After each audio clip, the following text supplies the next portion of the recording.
If you're in Australia, good morning and good day if you're in other parts of the world. My name's Greg Bamber, and on behalf of the International Consortium for Research on Employment and Work, ICREW, in the Centre for Global Business at Monash Business School, and also on behalf of our co-host, the Industrial Relations Society of Victoria, we acknowledge the traditional custodians of the land on which our Australian homes and workplaces stand. We pay our respects to their elders, past, present, and emerging. Welcome to this international webinar, when Natasha Iskander will be the main speaker. Others to speak will include good colleagues from Monash University, the Industrial Relations Society, and guests from Australia and around the world. To maximise time for discussion, please forgive that my acknowledgement of all the speakers will be brief. For more information about any of them, go to the internet. Some might wonder why we invited Natasha to talk about her research that focuses on Qatar, a small country that seems to be very different from where we are. But as I and Fang Lee Cook and our colleagues say in our book that was published simultaneously with Natasha's new book, by studying other countries, we can learn more about what might be possible to change or to understand better in our own country. Natasha, congratulations on your carefully researched book. There are lots of important things we can learn from it. Everyone else, please put your questions and comments in Zoom's Q&A function. So I'm going to hand over in a moment to Natasha, a professor of urban planning and public policy at New York University and the author of the acclaimed book, Does Skill Make Us Human? Migrant Workers in 21st Century Qatar and Beyond. So take it away, Natasha. Thank you, Greg, for that very generous invitation. I'm so delighted to be here. If you'll just hold on with me for 1 second while I share my screen, I would be very grateful. 1 quick second. 1 second, it's on its way. There is a sequencing here.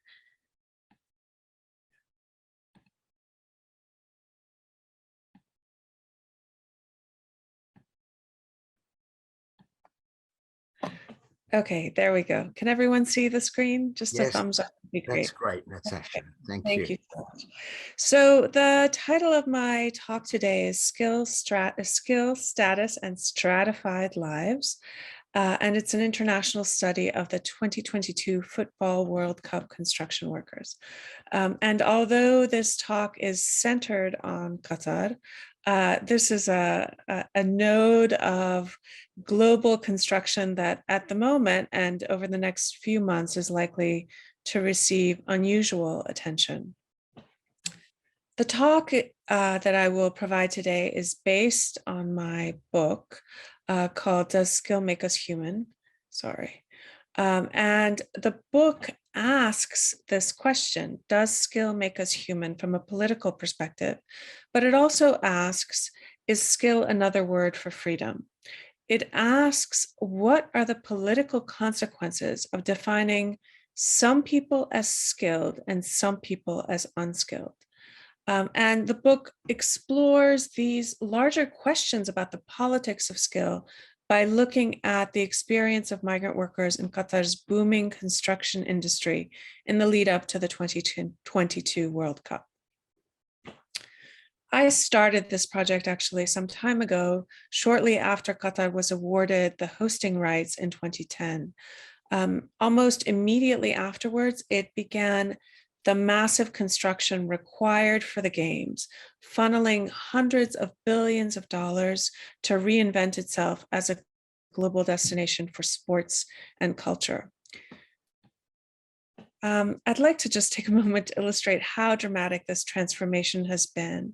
This is a photo of Doha in 2008. as Qatar was preparing its bid for the World Cup.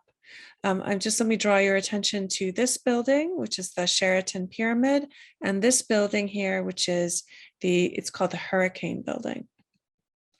This is Doha just 10 years later. You can see that the transformation has been absolutely dramatic and quite remarkable. The shoreline is a jostle of iconic building next to iconic building, each designed by a different star architect.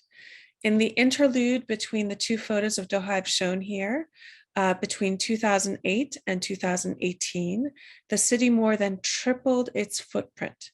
It upgraded its infrastructure, building the integrated rail project, which is the largest civil engineering project in the world, but it also built a new port, a new airport, a new naval base, a new economic zone, and the world's largest greenfield smart city.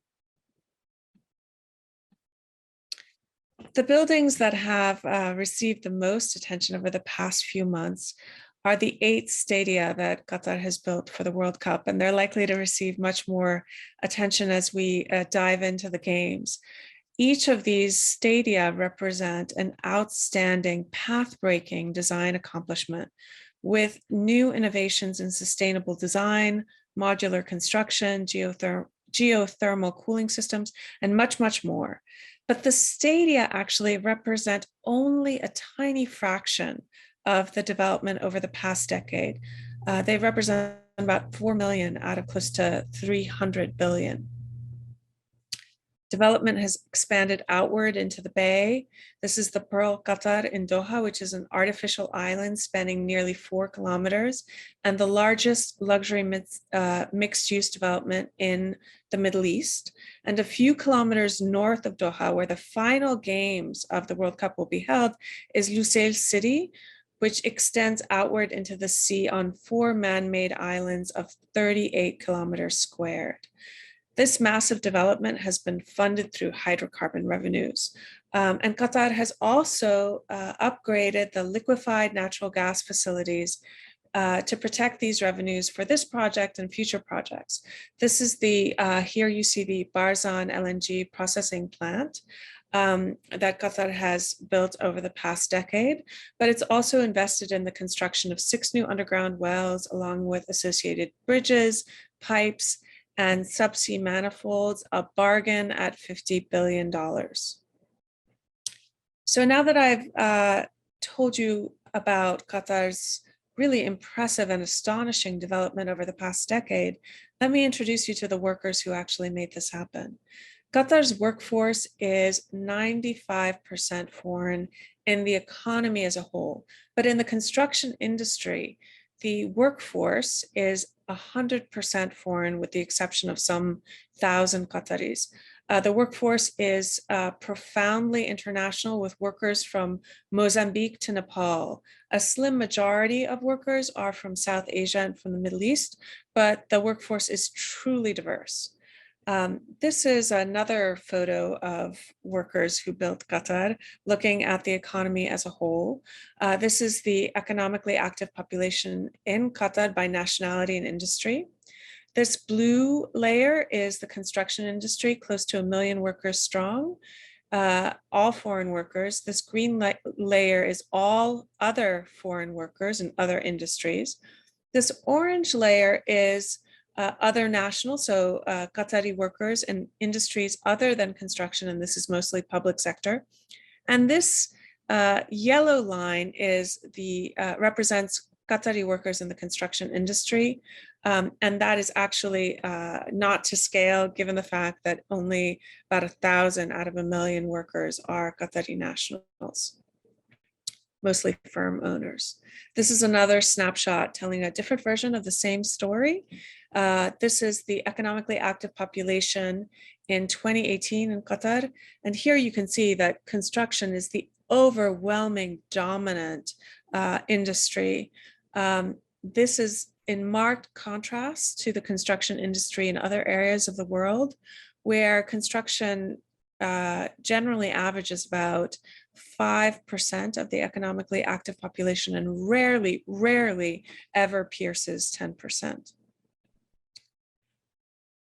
So as I've pointed out, Qatari projects are at the technological cutting edge, and this is really visible to anyone. Um, Anyone who's seen the photos can see how ambitious and innovative this construction is. But what's less visible is how incredibly complex and challenging these buildings are to build. They require extremely advanced construction technology, really at the world's cutting edge, and very advanced construction skill. A lot of the design elements are unprecedented feats of engineering, but also of building. But the migrants recruited to build these buildings arrive in Qatar with minimal construction experience, if any. So companies have to invest heavily in training their workforces. And they design, as a result, every aspect of every process on the construction project site to promote on-the-job learning.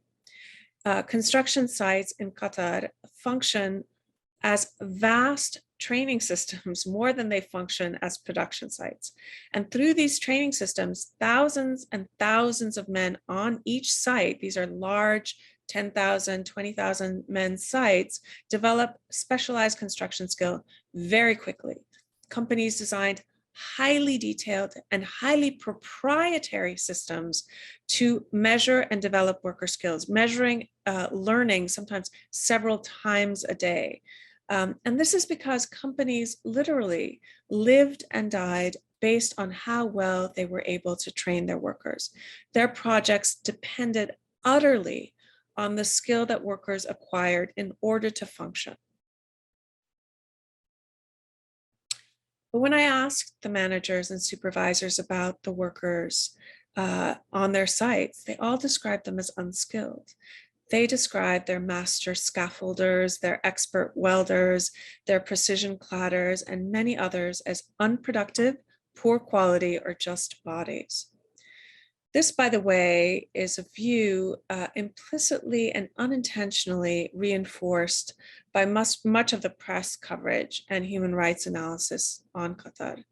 There has been quite a lot of documentation of the level of labor exploitation on Qatari construction sites, noting an array of labor abuses from wage theft to abysmal living conditions in labor camps, to injury, to very high rates of death, in particular, injury and death from heat injury.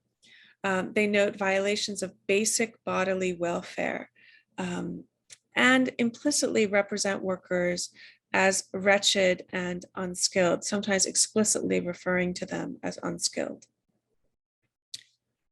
Much of the coverage of these labor violations attributed the extreme labor violations to the legal framework in Qatar, which is called the kafala system or sponsorship system. This framework formally bound, and I'm using the past tense for a reason, which I'll get to, all migrant workers to their employers. Workers were prohibited from changing employers, from quitting their job, or even leaving the country at will. But all foreign workers were covered by the same rules, regardless of wage, occupation, and national origin. And this is still true. All foreign workers are covered by the same regulatory structure. But certainly professionals, doctors, executives, hotel managers, and others were not experiencing the same kinds of labor violations as construction workers. So what was producing the extreme exploitation that construction workers faced in Qatar? To explore these questions and to explore the valence of skill and its politics in Qatar, I conducted research in 5 countries in 8 languages. I interviewed a broad array of actors from government to industry leaders to workers, and I spent hundreds of hours on Qatari construction sites shadowing workers. Just to give you a quick snapshot, which we can come back to in the Q&A if this is of interest, I began by doing an institutional analysis of the construction industry, contracting structures, procurement procedures, payment systems, legal analysis. Then I conducted participant observation on construction sites. as well as worker interviews. I conducted research in migrant sending countries to understand recruitment. And then I conducted historical analysis to understand the emergence of the kafala system and the historical antecedents of this dramatic development in Qatar. Through this research, it became clear to me that skill meant something other than ability. It had really nothing to do with ability at all. The way that managers were using it was actually referring not to ability, but rather to a political category. Unskilled was a subordinate political status rather than a designation that spoke to the ability of migrants, their technical ability on site. Migrants slotted in the category of unskilled were dehumanized and were described as not having the full capacity for freedom. And so their exploitation was made to seem inconsequential and unavoidable.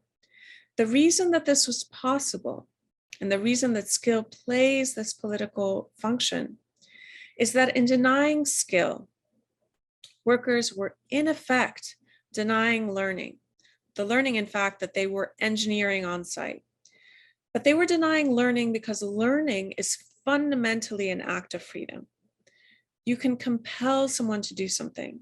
You can compel them with violence to act in a certain way, but you cannot force them to learn.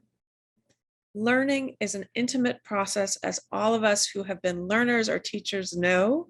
It requires imagination, connection, trust, desire. It requires volition. So in denying learning, managers and supervisors were denying that workers had the capacity for these human registers. They were denying their capacity for freedom. And you can't really deny someone of rights and dignity that they are not supposed to have to begin with, that you say they don't have the capacity with to begin with. And this use of skill as a political category, rather than a reference of ability, was much broader than on the work side. It was part of a larger political construct. And here I want to clarify that the argument I am making here is not about bias in assessment. It's not that employers were mismeasuring how skilled their workers were. They knew exactly how skilled they were. This is about, the argument I'm making is about the political valence, the political consequences of being labeled unskilled. Ultimately, the label unskilled was used to cast doubt on the full political personhood of workers and to call into question their capacity for freedom and humanity. So in this book, I focus on Qatar, but the function of the language, the political language of skill, is observable in economies around the world. And it has functions that extend beyond work and production in a limited sense. As I began examining skill not as a measure of ability, but rather as a political category, it became clear to me how the politics of skill shaped all aspects of social and political life in Qatar. The book examines these facets one by one, from law to urban planning to heat injury and climate change. And in the conclusion, I point to the ways that the politics of skill, which are so visible in Qatar, also structure many other national and transnational contexts, including the US, Europe, and perhaps also Australia. And I think it's particularly resonant when it comes to immigration policy, with the shift, which Australia has in some sense pioneered, toward merit-based immigration. So now I want to just talk a little bit about the kafala system and its reforms, and talk about the way these reforms illustrate just how global these conversations about skill and how political the conversations about the politics of skill really are. The conversation about skill and worker rights in Qatar has been a global conversation since Qatar was awarded the World Cup hosting rights. And in 2014, this global conversation led to policy change because a formal complaint was lodged with the ILO that Qatar was in violation of its forced labor convention. That complaint, combined with international press coverage, led to a partnership with the ILO between the government of Qatar and the ILO that produced a series of reforms that Qatar has touted as the rescinding of the kafala system, the abolishment of the kafala system. Just to preview these reforms, a minimum wage was instituted, which is about $250 a month. Workers can now change jobs with the regulatory approval of their government, of the government of Qatar. This is not an at will, you can change your jobs. Workers can exit the country, again, with clearance from the Qatari government, but workers still do not have the right to residence, and they have no right to really challenge this portrayal of themselves as unskilled. And this is particularly because they have no right to labor organizing and very little ability to move around Qatar freely. And let me tell you a little bit more about this and how skill has continued to play a role. Natasha, maybe... I'm almost done. I'm almost done. I promise. I wasn't trying to stop you. I was just going to mention that the ILO is the International Labour Organization, which is a tripartite agency of the United Nations. Tripartite means that it's governed by governments, workers, and employers, and it has an international outreach, as demonstrated by your insights into Qatar. So do carry on, Natasha. Forgive me, just... No, thank you for that. Thank you for that. That's very helpful. So in practice, these reforms, which have been touted internationally, have done very little to ameliorate the working conditions on Qatari construction sites. They've done very little to curb labor abuses, and they have done absolutely nothing to challenge the representation of workers as unskilled. Their enforcement has been scandalously lax, but the reforms in their implementation have reproduced the same skill politics and power structures woven into the earlier version of the kafala system. Let me give you an example illustrating how.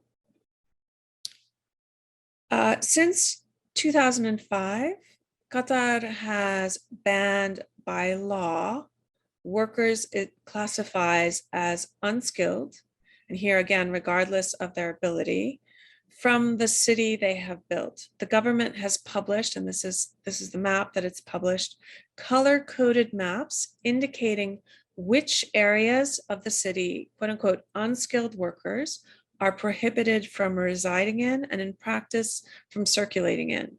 This segregation by skill, this residential spatial segregation by skill is enforced by the police and private security. And being picked up as a worker outside this gray area, which is the industrial area, these are designated as family areas, results not only in a hefty fine, but most often in detention and immediate deportation.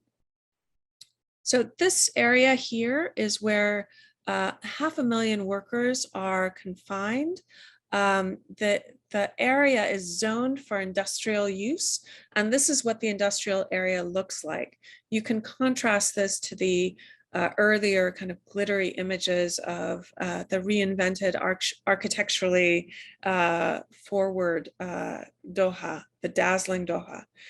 This area is zoned for cement factories, chemical plants, construction material storage, equipment parking, and workers who are considered a labor input. These industrial area labor camps have received quite a lot of coverage in human rights reports and in the international press, noting the abysmal living conditions that many workers find themselves in. These are my photos, but what is not very visible on these photos is that many of these areas do not even have full infrastructure, including regular access to clean water. In response to the negative press coverage, the government of Qatar commissioned upgraded living accommodations, 4 to a room, these accommodations. So instead of 12 to a room, as is the typical setting, these are 4 to a room. Some of these new structures have upgraded gym and entertainment facilities. They have clean bathrooms and kitchen. They are, in a sense, upgraded labor camps. The upgrade comes with a security upgrade as well. The barracks are monitored by security guards, allowing no unsanctioned entry or exit. Entry, especially by journalists and probably by researchers. I don't think I would ever have been able to enter these particular barracks. There are CCTV cameras everywhere, and workers report that their phones and internet connections are monitored, and that they are geolocated through their cell phones. This new labor camp, which is also in the industrial area, provides housing now for 100,000 workers, with projected housing to open for 250,000 workers coming on later this year. So these are essentially, guarded prisons for workers in slightly better conditions, limiting the freedom of workers who are regarded as not having the capacity for freedom to begin with, because they are slated as unskilled. Okay, now I just want to conclude by saying this leads me to wanting to think about centering who builds our cities and why, as a question for how we think about urban development broadly, and how we think about the ways that we as human societies map out our future. In order to understand the values that we are inculcating into the spaces we're building, and the kinds of stratified systems of personhood, we need to look at who builds the city and under what conditions. And most importantly, what are the social narratives enacted in the conditions, designs, and futures that we are building, and the power dynamics and inequalities that they produce, which in Qatar and elsewhere are increasingly being defined through the politics of skill. And I'll end there. I have other slides on the US, but I think I'll end there for now. Thank you so much. Well, thank you, Natasha. Really fascinating insights into Qatar and the construction industry more generally, coming from your analysis, so much appreciated. And Virginia Wills is Vice President of the Industrial Relations Society of Victoria. Would you like to make a comment or ask a question, Virginia? Yes, thank you, Greg. I'd like to thank Natasha on behalf of the Industrial Relations Society of Victoria for that presentation. And your talk really could not be more timely. Our newly elected Labor federal government in Australia has recently announced a Jobs and Skills Summit, which is an opportunity from the worker perspective to fix an underfunded and neglected skills sector, ensure migration is providing opportunities rather than exploitation, and address the broken bargaining system, which has failed to deliver wage growth for over a decade. Would you be able to apply or give us some insight into how your research could inform these discussions we're having here in Australia, noting that it's a very different country from Qatar? Shall I answer, Greg, or would you like to? There's a couple of more questions I can see here. Perhaps I can mention those to you, Natasha, as well, and then give you an opportunity to respond. And if anyone else has any questions, please do put them in the Q&A function, and you can also put up your hand and ask your question personally if you wish. But there is a question here about the construction workers and to what extent they might have resisted their employers. These conditions they're in sound, I mean, frankly, to me, as a privileged person working in academia, if you like, they sound horrendous. I just wonder to what extent the workers tried to resist through strike action or protests or any other forms of disobedience, if you like. And when doing so, did they deploy skill as well as the various practices set up by management to control them?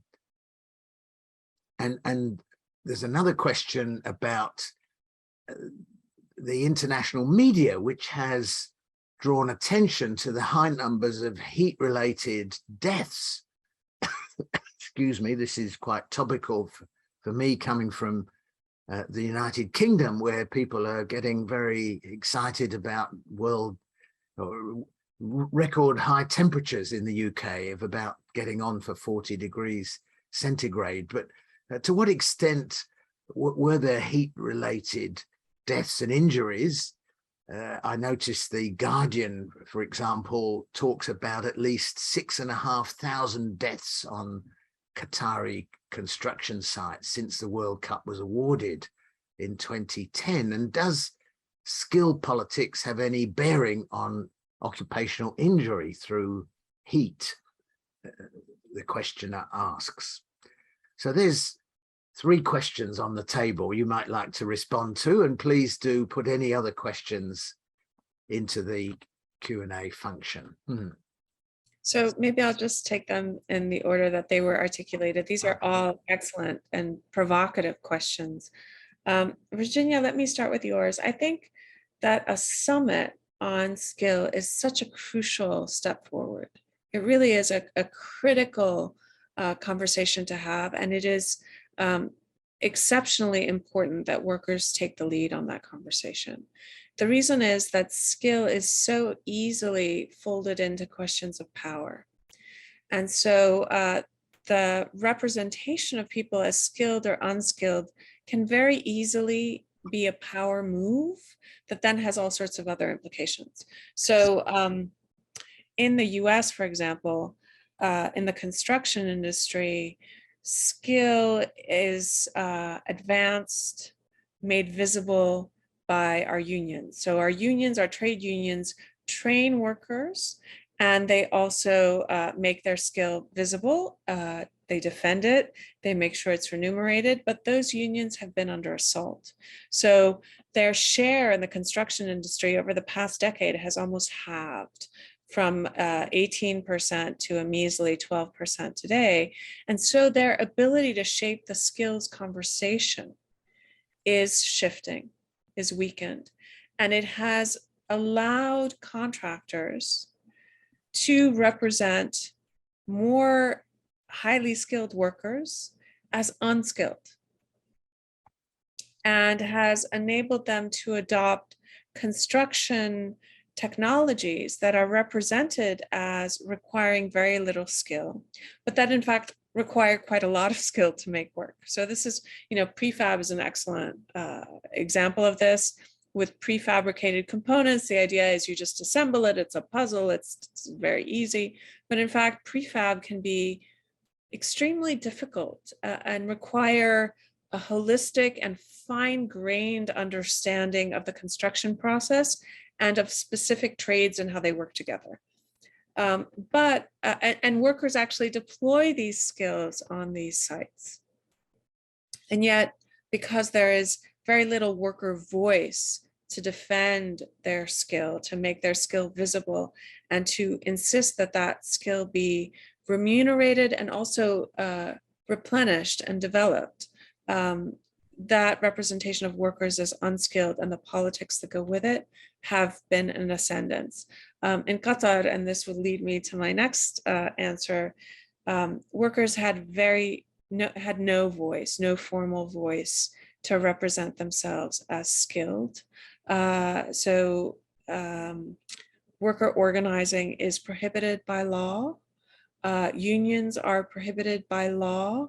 There is only a provision for worker committees in settings of 100 workers or more, but those worker committees are only available to Qatari workers, and they are, I actually don't know of any worker committees that exist.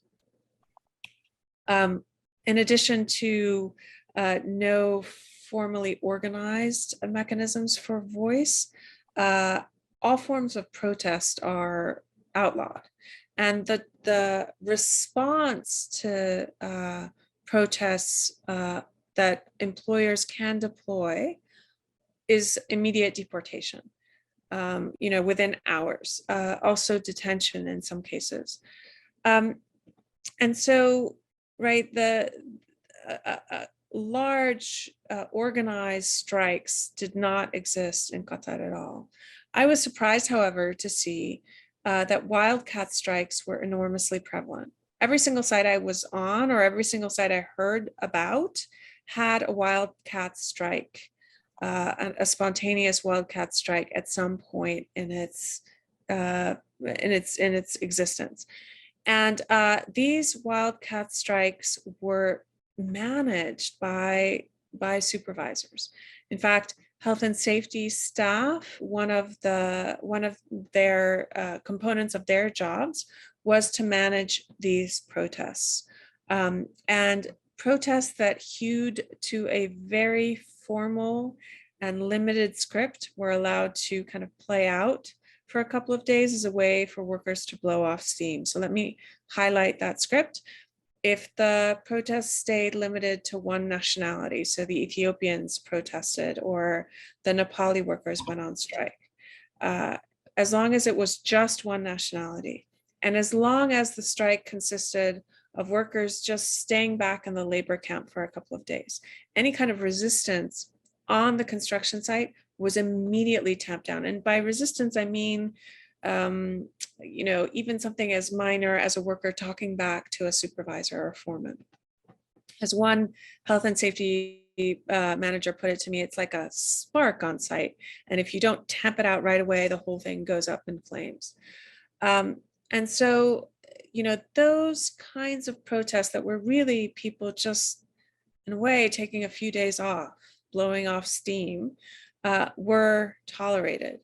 But any protest that managed to have a system of organization or any kind of solidarity that crossed national lines was immediately tamped down, because at that point, workers were not organizing as, Bengalis or Nepalis or Kenyans. They were organizing as workers. And those protests were immediately stopped. And those protests also tended to be more dangerous because they often tended, from the employer perspectives, because they had the potential of manifesting on site. So that meant that real protest was essentially disappeared before it could really take form, take root, grow into something that really was a form of worker voice.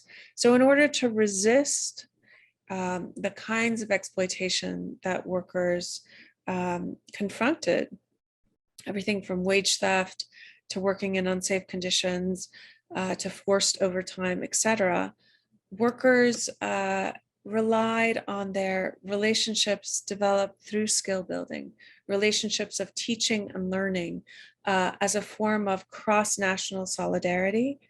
And the relationships of teaching and learning, apart from these formal systems of skill building, is a whole nother layer of informal teaching and learning. And these were so dense and so intimate in some ways that they became the basis of kin relationships or kin-like relationships between workers. So a skilled worker would be an uncle or a big brother, and an unskilled worker, a new worker to the site, would be a little brother or a son that the skilled workers would adopt and bring into the skill base. Those relationships became the basis of skill-based solidarity on site. And workers referenced skill to resist, in particular, unsafe conditions. They referenced their expertise to point out that the conditions or the speed or the forced overtime would lead to violations of the very safety protocols that employers had insisted on, or had trained workers in. So they reference their expertise to resist overtime, 16-hour days, saying it is unsafe to work at a height of 20 stories up in the air, building a scaffold for 18 hours a day with insufficient rest, with lighting that is confusing because we were using flood lamps. And workers did this across nationality. So the scaffolders refused as a group, drawing on their expertise, but also on their membership in this noble guild of scaffolders and their identity as tradesmen across nationality. And on one side I was on, the scaffolders actually did resist forced overtime. And not a single scaffolder across the multiple contractors on that site agreed to work a double shift. And they all drew on their expertise as master scaffolders to make the claim that this was absolutely unsafe.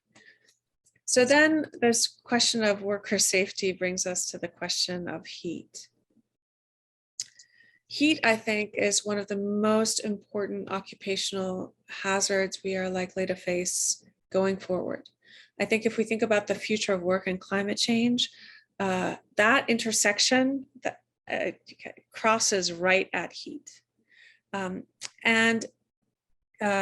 Heat is dangerous not only in Qatar, but in many other places around the world. And the reason heat is dangerous is that it doesn't work like other occupational hazards, where you have an insult from outside or a hazard from outside acting on the body. Heat, actually, the way it works is its first expression is through an impairment of the neurocognitive system, which means that workers who are suffering from heat injury, even before they display the visible symptoms of nausea, of dehydration, of shivers, other forms, physical expressions of heat injury, their first experience of heat injury is that they can't think and they can't move their bodies. They can't order their bodies to move with the same kind of dexterity that they're normally able to. There's some confusion, some spatial disorientation. So if you are a scaffolder working at 20 stories up in the air, or if you are a cladder moving a piece of glass that is, 5 men high on a crane against the shear of desert winds, and your neurocognition is compromised, that means that you have become the danger to yourself and to everybody else on that site. It also means that it's very easy to shift culpability of injury onto the worker, right? So it is not that the work site was unsafe, that there weren't enough barriers or harness or whatever. It is that the worker did not comply with the safety procedures. It is the worker's fault. And here the narrative of skill comes into play, right? So if you are denying that workers are skilled, if you're calling them unskilled, well, it becomes very easy to make them culpable for their own injuries. If you are using the rhetoric of them as unskilled, as not really having the capacity for learning, then you can very easily say, these workers do not have the capacity to act safely, despite the many PowerPoints we've shown them. And it becomes very easy to blame them for their injury. So let me just say that the 6,500 deaths that the Guardian has been able to dig up are just the tip of the iceberg. I would say that heat is probably responsible for, almost all occupational injuries on site, because heat countermands skill. It undermines skill, it melts it. So that is on site. Now, I just want to point out another element that makes heat so dangerous. Heat does not act all at once. It's a cumulative injury. And it can manifest sometime later, such that young men who are working in Qatar in their 20s are going back to Nepal and India and Indonesia and Kenya and Mozambique and all the places that they come from. And then at 30, they're having heart attacks, or at 30, their kidneys are failing, such that Nepal now is investing in the construction of nephratic wings in its hospitals to deal with the high rate of return migrants who have kidney failure. It is very difficult to hold someone accountable for that, right? Who is responsible for the weather? In some ways, you can argue that Qatar is partly responsible since it's a hydrocarbon fueled economy. The final thing I'll say about heat is that as part of this collaboration with the ILO, Qatar instituted one of the world's first heat safety protocols that is based on a wet bulb globe temperature. A wet bulb globe temperature is basically a temperature that measures the danger of heat to the body, and it includes things like wind and humidity and exposure to the sun. The line that Qatar has set in conjunction with the ILO is 31.5 degrees wet bulb globe temperature. A temperature of 30.5 degrees wet bulb globe temperature is life-threatening to a body at rest. So we are now well into the life-threatening to a body at rest. We are 1 degree into that, and that's not inconsequential. That 1 degree actually covers a number of days and hours in Qatar, several weeks.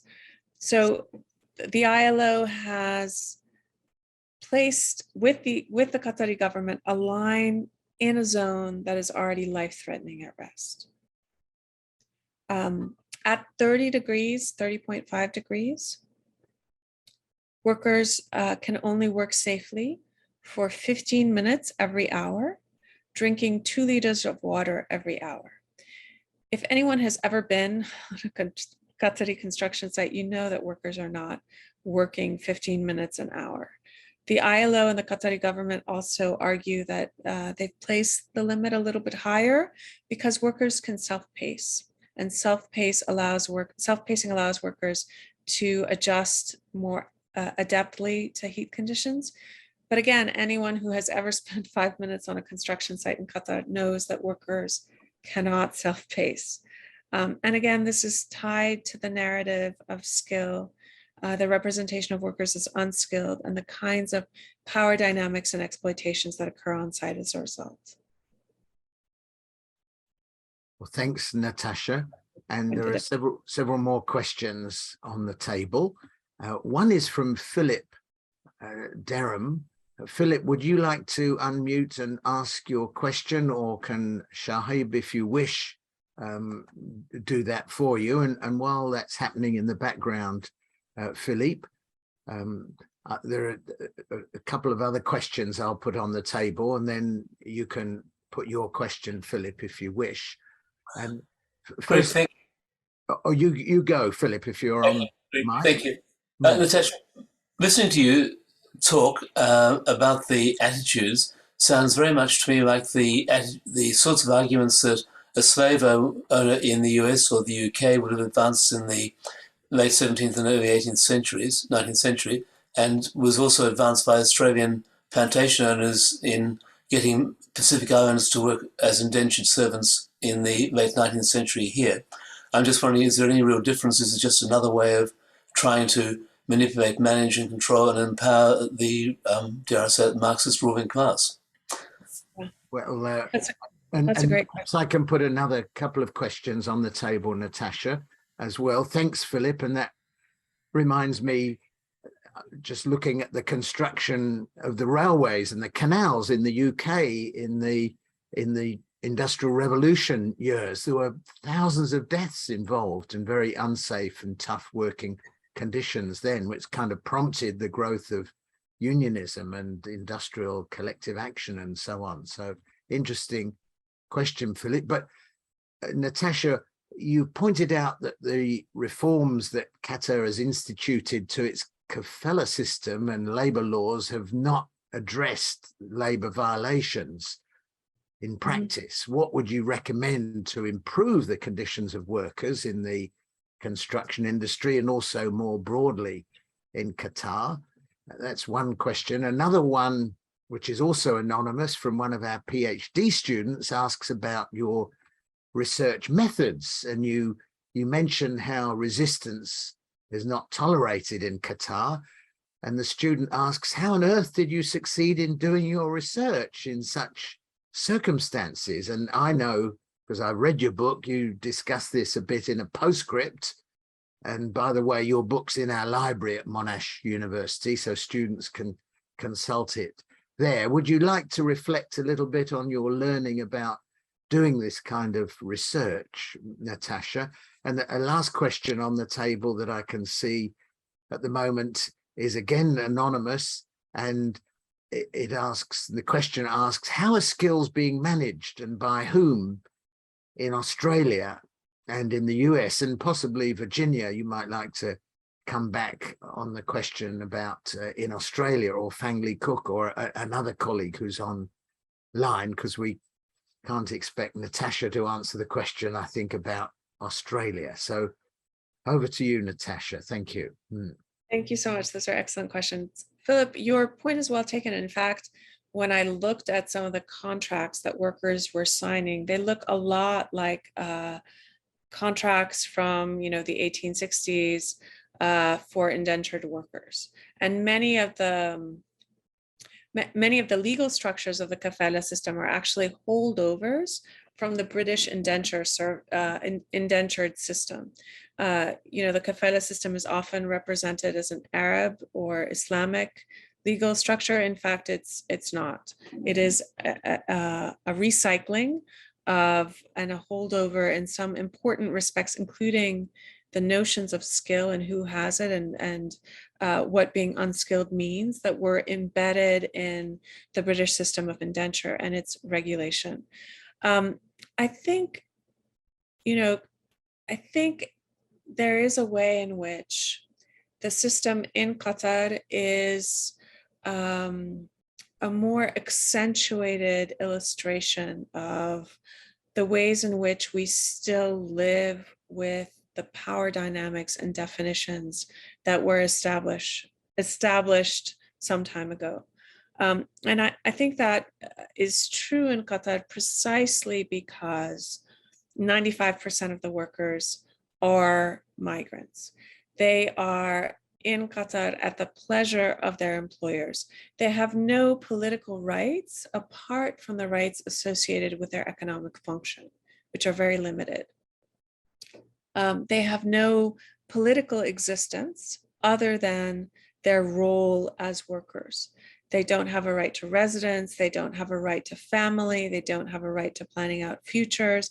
They don't even have a right really to career ladders. They are the only rights that they have are the minimal rights associated with preserving their bodily integrity in Qatar, and those are routinely violated, right? And okay, so I think what happens in Qatar is that because workers do not have the compendium of rights associated with personhood, what you see is the most concentrated expression of the kinds of consequences of this economic rhetoric that we see play out still today. I think this is also true. I think that workers whose political existence is limited to their economic function, temporary workers, temporary guest workers, or in some cases undocumented workers, these workers also experience some version of what workers in Qatar experienced. The exploitation, such as it is attenuated by the fact that they work in economies where migrant workers under these kinds of worker contracts are just a tiny fraction of the labor force. In the US, for example, workers on temporary labor visas are like, less than 100,000 a year. So, and this is true in many economies. So it's the tiny number. And so workers benefit from what I call devolved rights. In other words, they benefit from the rights and protections and mechanisms for voice that citizen workers have achieved. So if you are on a construction site and citizen workers have the easy ability to contest wage theft, then that will be protective for all workers. If citizen workers have the easy ability to insist on safe protocols, then that will affect all workers, regardless of whether they have those rights. So there's this question of devolved rights, which leads me to the first question you asked, Greg. So what to do here? I would say, really the only way to ensure that workers enjoy their rights as workers, so this includes protection, remuneration, but also the right to fully participate and direct the production process. That only happens when workers also have the full compendium of rights associated with personhood. So residence, the right to organize, the right not to be deported and detained at will. And I think, where these reforms have failed is that they have not considered this compendium of rights. And because they have not considered it, they have not given workers the platform to challenge the power dynamics and the rhetoric that justifies those power dynamics. In other words, to make a long story short, what you need to do is to give workers the right to residence that wasn't contingent on their employers and the real ability to change jobs at will. You would have to create an economy that allows for immigration with settlement. And that is the only way you will see a shift in the kind of exploitative practices that you see in Qatar. So to the final question you asked before I turn over the answer to the Australia question to my colleagues on the call, it's a long story. I will direct you to the prologue of my book the postscript of my book to get a detailed sense of the twists and turns. But I think that what is worth noting here is that it's not a unique story. The research was shut down at some point, and it was difficult and curtailed in many ways, and access was challenging and sensitive and became more sensitive over time. And I think that's true of many people who look at immigration and immigrants, migrant workers, anywhere in the world. My experiences are not dissimilar, for example, from my colleagues who look at immigration detention in the US or border crossings in Europe or vocational training systems that, in some cases, operate on the interstices of immigration policy. Some of these questions can become incredibly sensitive. And in the US specifically, and also in Europe, there have been many cases of people subject to security or police action for research. So what I will say is that these conversations are important to have. We need to talk about the ways in which our research on work, on working conditions, on worker rights, on immigration, on mobility are increasingly subject to state scrutiny, and what that means for what we are able to see and not see. Thank you. Oh, thank you, Natasha. I think on the question about Australia, we might have to defer that to another meeting because unfortunately time is against us. And I know there are other questions that are coming in, and I'll refer people either to your book or to contact you directly, if that's okay, Natasha. Yes, absolutely. And I'm going to hand over to my good colleague, Professor Fang Lee Cook, who's a distinguished professor at Monash University, to wrap up our webinar today. Thank you. Over to you, Fang. Thank you so much, Greg. And thank you so much, Natasha, Professor Natasha Iskander, for a fascinating presentation, highly engaging, and on a topic that it is very close to my heart.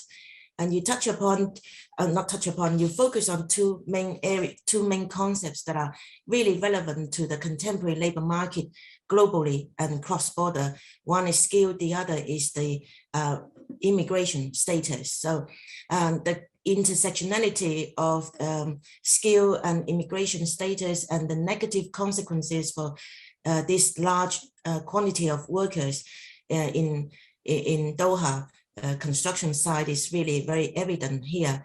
So it reminds us that skill as a form of human capital, a very important form of human capital, is cannot be easily transferred or not transferable across labor market in different national systems.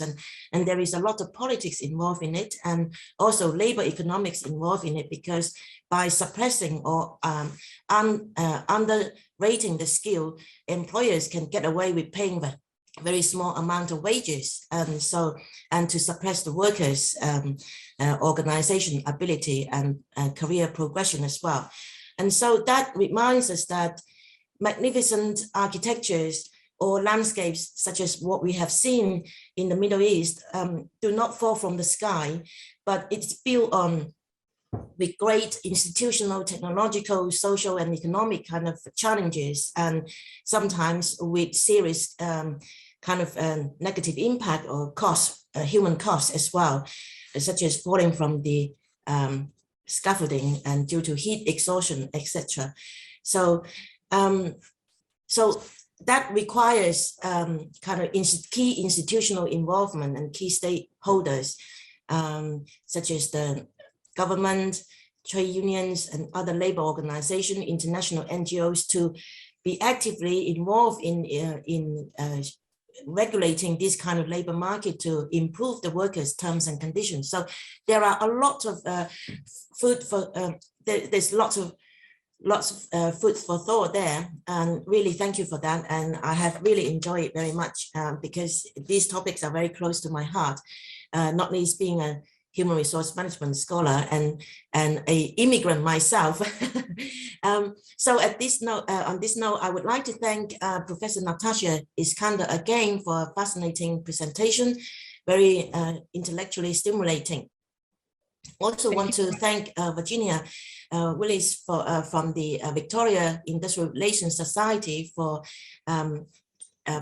co-hosting the event, and not least also thank Greg, my colleague, and also Shahab from Center for Global Business to organize this important event. And also want to thank the audience for getting up so early or staying up so late to attend this event, and also ask all these important questions. Thanks a lot. Thank you. Thank you so much. Xie, Fang, and thank you again, Natasha, and thanks everyone, including good colleagues behind the scenes who helped to make this sort of event happening at Monash University and at the IR Society of Victoria. So all the best. Thank you. Cheers.